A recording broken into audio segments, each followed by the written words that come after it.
vamos ao estudo de hoje, nós separamos aqui o capítulo 6 do livro de Atos. Livro Atos dos Apóstolos, capítulo 6.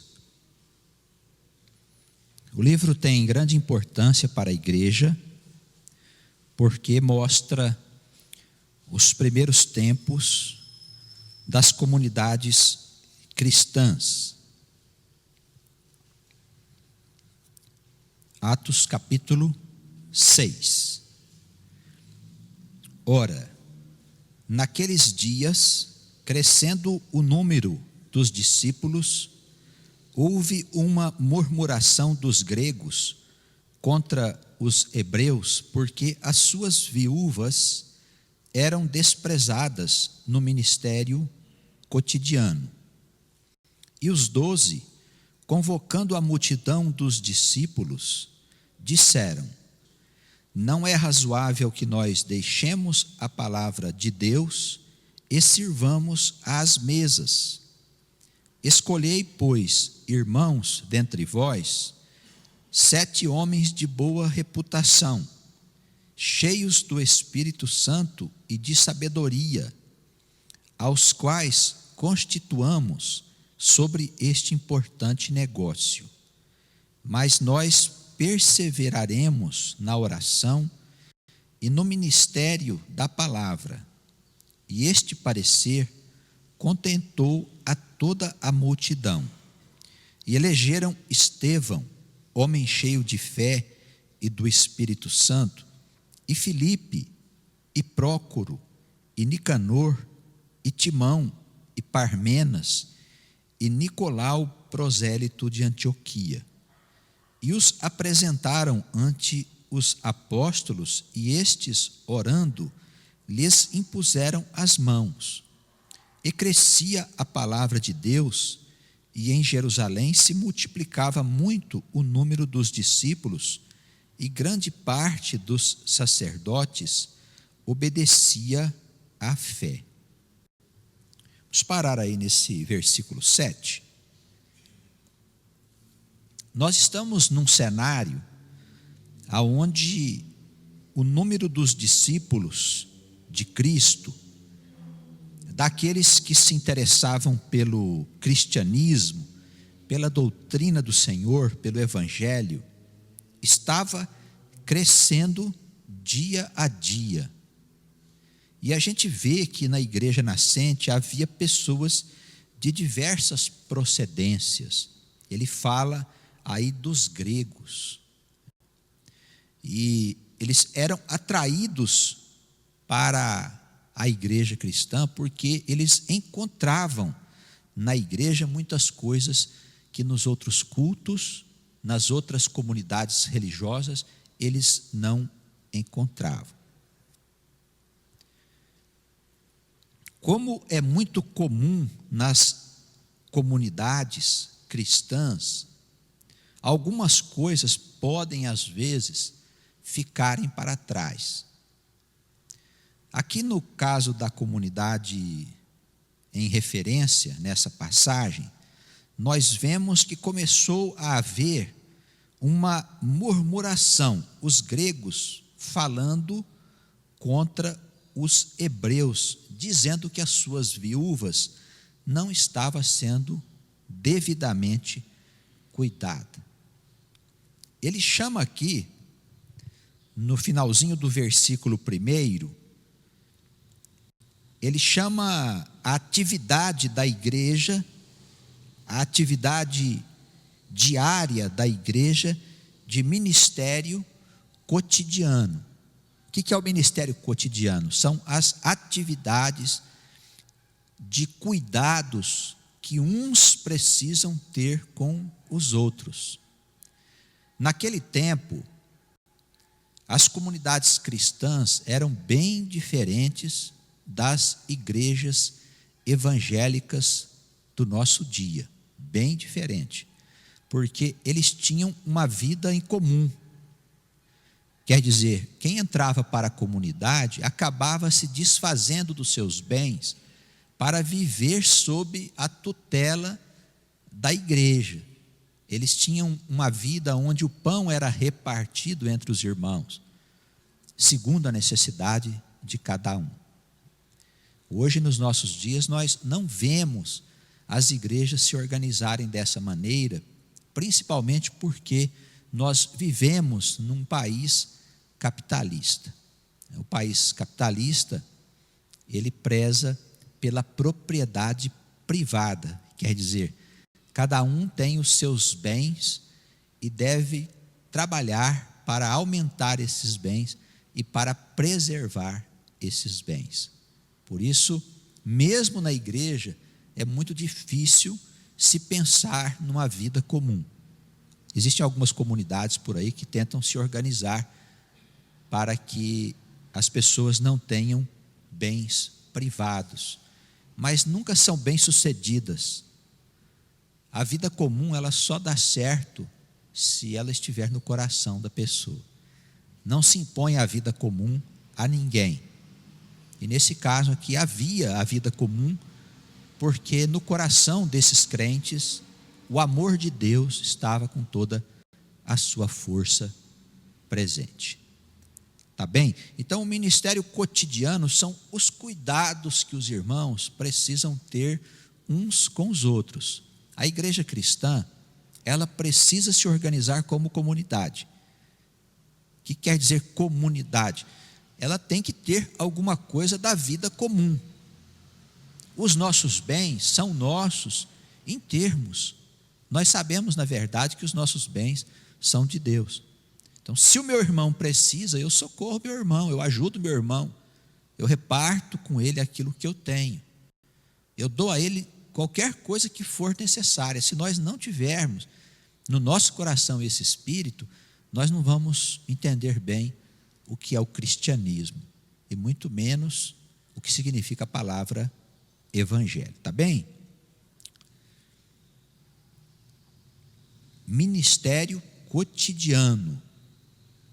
A igreja tem que cuidar direitinho desse ministério. Os 12 apóstolos convocaram a multidão dos discípulos, uma assembleia, e disseram a eles: não é razoável que nós deixemos a palavra de Deus e sirvamos às mesas. O que significa isso? Não é razoável que nós deixemos o ministério da pregação para cuidar das viúvas. Isso quer dizer que existe o ministério da palavra. Nem todos podem ser pastores e pregadores, nem todos podem cuidar das viúvas. Na igreja tem que haver membro para cumprir todas as funções.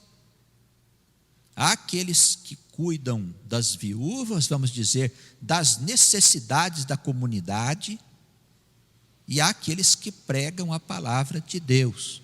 Há os que ensinam, há os que evangelizam, há os que promovem os cultos. Cada um tem uma função. E de maneira alguma, isso deve ser razão para nós nos desentendermos. A palavra do apóstolo Paulo diz que a gente precisa agir como membro da igreja. Ele diz assim, até traçando um paralelo com o nosso corpo físico, ele pergunta o que seria do corpo se o nariz quisesse ser boca, se o pé quisesse ser mão. Percebe? Então você tem uma função na igreja, é te dado uma condição de servir na igreja como um membro do corpo. Ocupa essa condição e desempenhe as tarefas que lhe forem designadas com amor, com dedicação, porque isso faz você participar do corpo da igreja. Vamos imaginar que você esteja fazendo uma coisa e gostaria de fazer outra. Dentro da igreja, o que você está querendo é assumir a posição de um outro membro do corpo. Não faça isso. Aguarde. Se for para você assumir uma outra posição na condição de um outro membro do corpo, o Senhor te colocará lá. Às vezes, hoje eu estou ocupando a condição de pé, mas eu gostaria de ser mão. Não crie uma confusão dentro da igreja por causa disso, irmão. Pode ser que isso aí esteja só no seu desejo. Às vezes, é o desejo de Deus. Se for só o seu desejo, você vai arrumar uma confusão danada dentro da igreja. Se for o desejo de Deus, dentro de certo tempo, Ele te colocará na condição de mão. Alegremos-nos com qualquer condição que nos colocarmos na igreja, em qualquer ministério. Não importa o que importa é que nós estejamos fazendo alguma coisa dentro da igreja de Jesus. Qualquer coisa, façamos com amor e com procedência. Eu chamo a atenção dos irmãos para que as palavras sejam vistas no seu sentido real, verdadeiro. Quando os 12 convocaram a multidão dos discípulos, eles poderiam dizer assim: não é certo que nós deixemos a palavra de Deus para nos entregarmos ao cuidado das viúvas. Não é certo. O que quer dizer isso? O que vocês estão pedindo está errado. O que eles disseram? Não é razoável. O que significa razoável?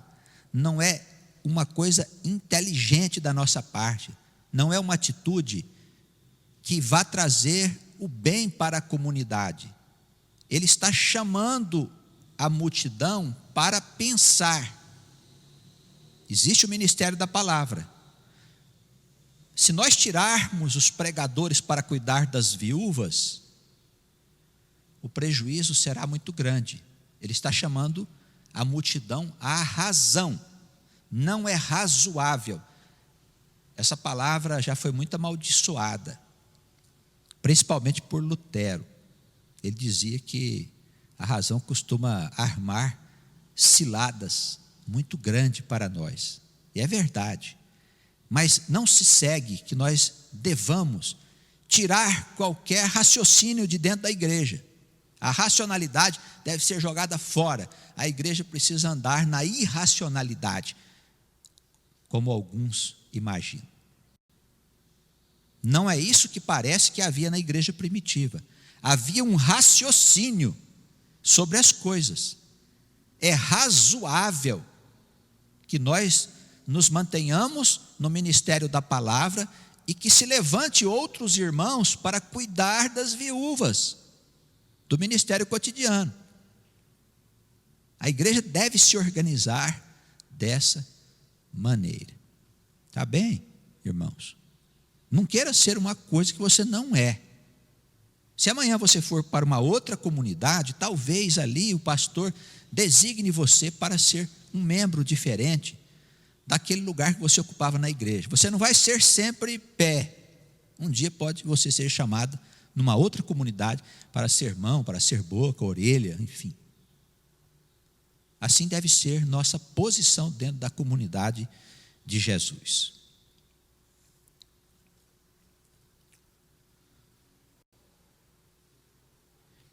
No versículo 3,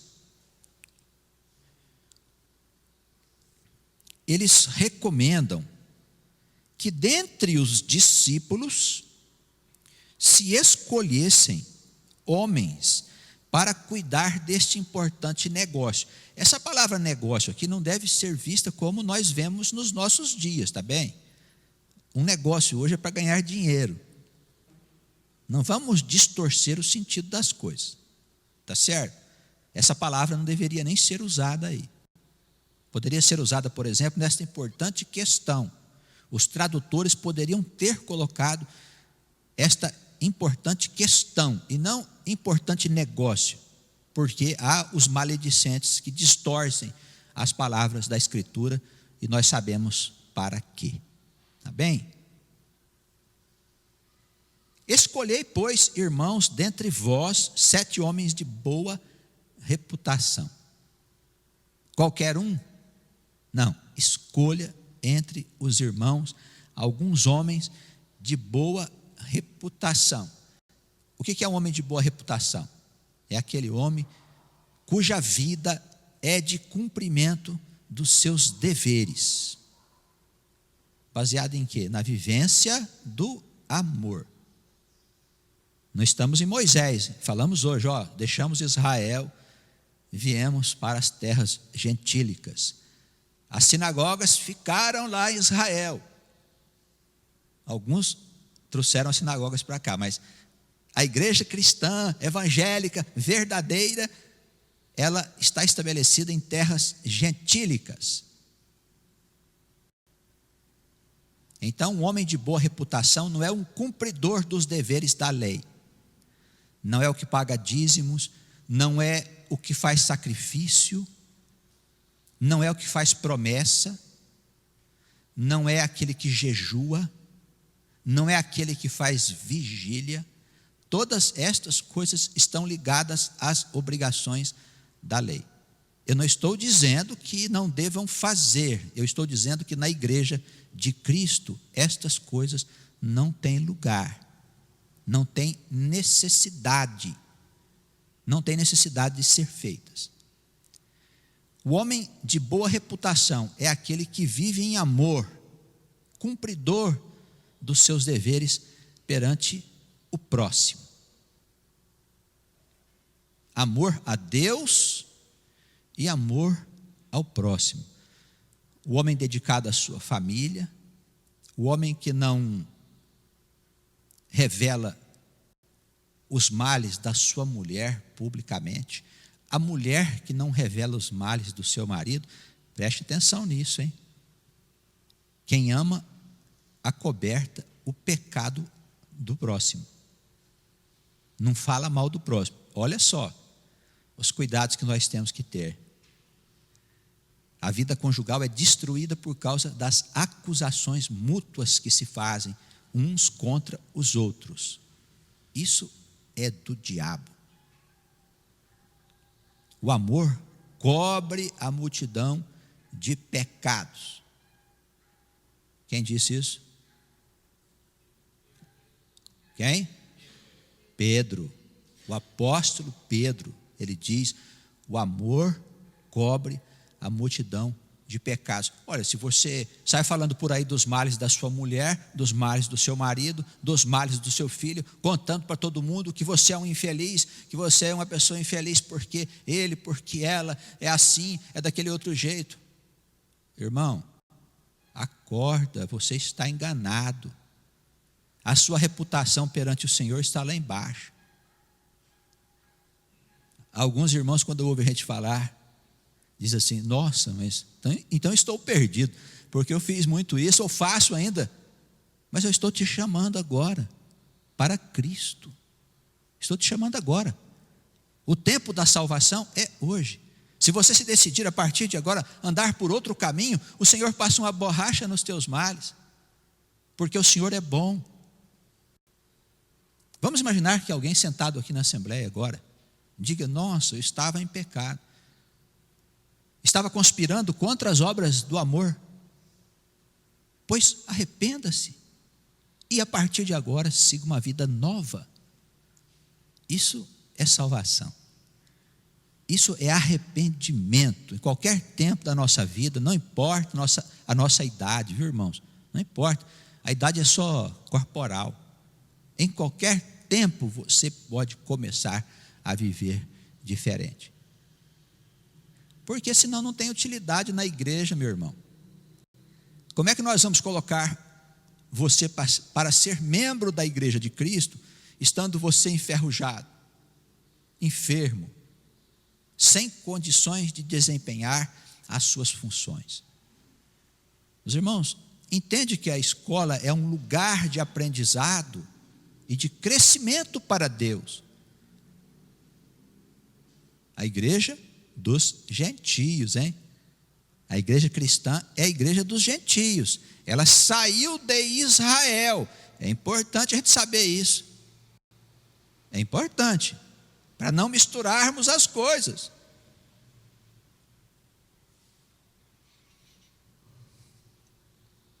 Escolha entre vós 7 homens de boa reputação.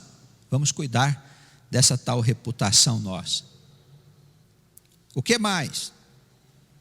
Cheios de Espírito Santo.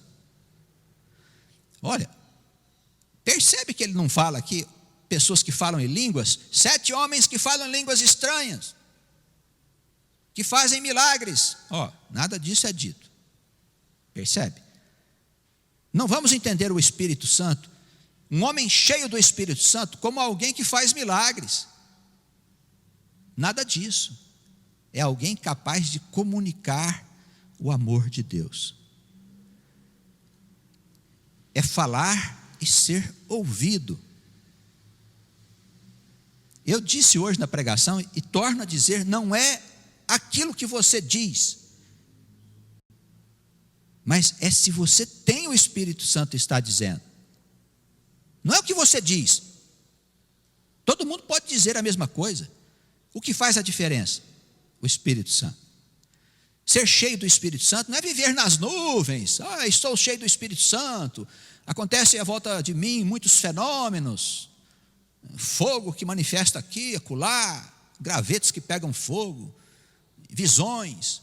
Irmãos, Satanás faz sinais de todo tipo. Capaz de nos enganar. É a palavra que está dizendo, não sou eu. Cheios do Espírito Santo, pois, segundo o ponto de vista da igreja, é ter condições, porque Deus nos dá, de comunicar o amor dele às pessoas a quem nós nos dirigimos. Isso é ser cheio do Espírito Santo. Como é que a gente vai saber se a pessoa tem ou não tem? Vê o trabalho dela dentro da igreja, o que ela faz. Ela rebanha, ela junta, ela soma. O homem e a mulher cheio do Espírito Santo, ele soma, ele não divide, ele acalma, não faz confusão, ele edifica, não derruba, ele nunca dá peitas contra o seu próximo, nunca. Suporta toda a injustiça, ainda que ele sofra a injustiça, ele suporta porque ele tem um Deus que é vivo. Esse é o homem cheio do Espírito Santo.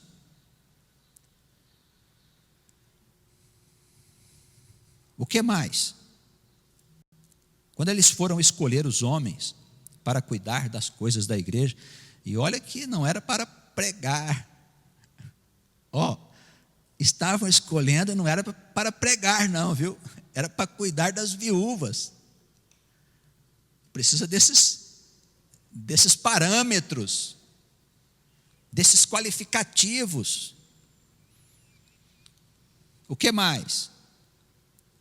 Estes homens, eles precisam de ter sabedoria. Sabedoria. Que sabedoria? Ser formado em filosofia, ser formado em teologia, em ciência, matemática, biologia, doutor em Bíblia. É dessa sabedoria que nós estamos falando. Nós estamos falando da sabedoria da Escritura, que só o Espírito Santo dá. Aonde no pouco nós sabemos muito. A sabedoria que está na Escritura. E essa sabedoria só é verdadeira se você estiver em comunhão com o Espírito Santo de Deus. Vamos imaginar que você tivesse a capacidade de decorar todos os versículos da Bíblia. Dias atrás me escreveu uma irmã e disse isso: olha, meu pai, ele está na igreja não sei quantos anos, ele conhece todos os versículos da Bíblia. Você pode dizer a ele um versículo que ele diz onde está. Mas meu pai abandonou a igreja, meu pai abandonou sua vida profissional, vive em casa lendo a Bíblia como um louco. Ele tem todo o conhecimento, ele decorou a Escritura, ele sabe aonde estão os versículos da Escritura, em todos os livros, mas falta a ele uma coisa: o Espírito Santo. O seu conhecimento não serve para nada. O diabo foi lá e diz: olha, vou te fazer um sábio. Fez ele estudar a Bíblia até decorar. Depois disse: agora eu vou te matar. Saia da igreja que você não precisa dela. Ele foi para casa. Saia do seu trabalho porque eu vou te sustentar. Você é muito bom para trabalhar. Quem sustenta ele é a família.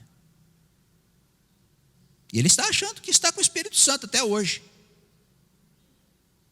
Os irmãos percebem? Não é porque nós estamos envolvidos com a Escritura, que nós estamos lendo a Escritura, que o diabo não está aqui.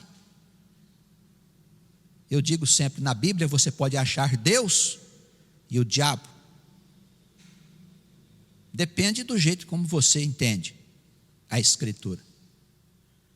Se você entender a Escritura para as coisas do mundo, é o diabo que está te guiando. Se você entender a Escritura para a salvação da alma e a vida eterna, você está sendo guiado pelo Espírito de Deus. É essa sabedoria que nós precisamos ter. Saber que nós somos dependentes do Senhor em todas as coisas, nas mínimas coisas. Nós dependemos de Jesus.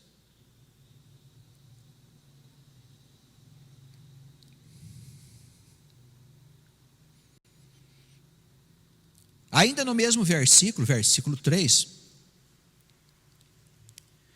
constituamos estes homens sobre este importante negócio, que era a questão do cuidado das viúvas. Constituamos.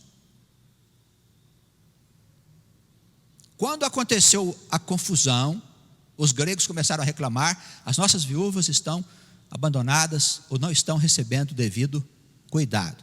O que eles fizeram? Foram procurar aqueles que eram responsáveis pela comunidade. Quem que eram os responsáveis? Os apóstolos. Os apóstolos disseram a eles: olha, separe os homens, nós vamos constituir estes homens em servos da casa, para que eles possam cuidar das viúvas. A igreja tem uma ordem, e de maneira alguma essa ordem deve ser violentada pelos membros da igreja. Se a igreja está fazendo coisas erradas, tente falar com os responsáveis. É um direito que você tem. Se eles não ouvirem, chame uma testemunha para testemunhar que vocês disseram, e fale de novo. Se não ouvirem, procure uma outra igreja.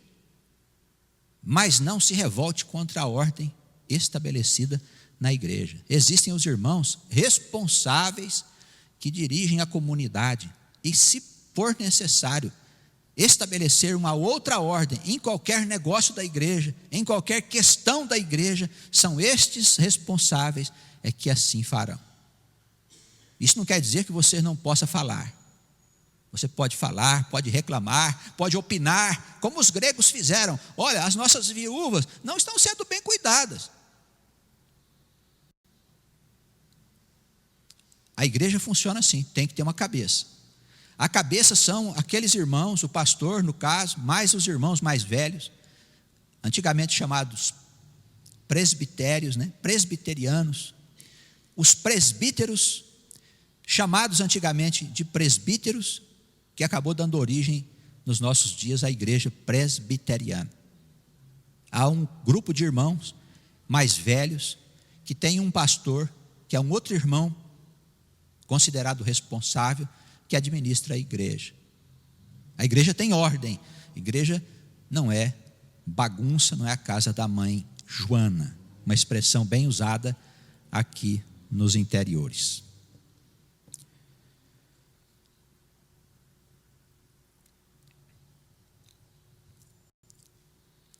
Nós perseveraremos na oração e no ministério da palavra.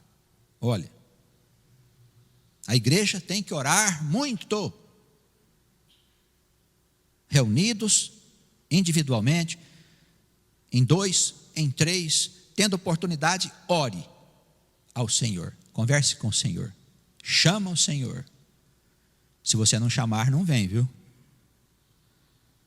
Eu vejo gente, às vezes, passando, em algumas ocasiões, passando por provas difíceis. Eu digo, mas clama o Senhor. A pessoa diz, mas Ele já sabe o que eu preciso. Quando Ele achar por bem, Ele vai me dar a solução. Meu filho, está escrito para você incomodar. Não espere o juiz, não. Bate na porta. Bate na porta. Incomoda o Senhor. Ore bastante. A igreja primitiva orava muito, muito, muito, muito. Eles elegeram, vamos seguir aqui com o nosso raciocínio, elegeram alguns homens que eram cheios de fé e do Espírito Santo. Entre eles estavam o Estevão, o Filipe, o Prócoro, o Nicanor, o Timão, o Parmenas e o Nicolau, que era um pregador, um prosélito de Antioquia. Prosélito era um sujeito que entrava em debates com a palavra de Deus, aqueles debates que eles faziam naquele tempo em praça pública. Paulo também costumava debater nas praças com aqueles que quisessem examinar a doutrina da Escritura. Separaram esses homens e os apresentaram ante os apóstolos. E o que os apóstolos fizeram? Olha, vocês foram os escolhidos, a partir de hoje, vocês vão cuidar das viúvas, inclusive das viúvas dos gregos, porque eles estão reclamando. Era assim que nós faríamos, não é mesmo? Vamos imaginar que nós fôssemos os discípulos do Senhor, os apóstolos, e fosse dado a nós essa tarefa. Ao surgir a questão, eles escolheriam o pessoal. Olha, esses aqui são homens cheios do Espírito Santo, homens cheios de fé. Nós iríamos fazer justamente isso. Olha, a partir de hoje, vocês vão cuidar da questão das viúvas, inclusive das viúvas dos gregos, para que não haja mais reclamação. Os apóstolos não fizeram isso. O que eles fizeram? Eles oraram, colocaram os sujeitos ali diante deles, oraram ao Senhor, colocaram as suas mãos sobre as suas cabeças para pedir ao Senhor que eles fossem ungidos e selados pelo Espírito Santo. Não foi para receber Espírito Santo, não foi para falar em línguas, não foi para fazer sinais. Não vamos fazer confusão com isso. As mãos foram impostas para que as bênçãos do Senhor selasse o trabalho que esses homens iriam fazer a partir daquele instante. Qualquer tarefa que se for fazer na igreja, convém, depois de decidido quem vai fazer, orar, impor as mãos sobre a sua cabeça e pedir o selo do Espírito Santo. Se não fizer isso, tenha certeza que o membro, ele vai estar vulnerável aos ataques do diabo. Muito cuidado.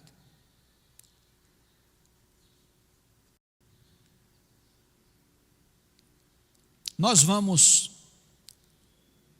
depois, nos próximos estudos,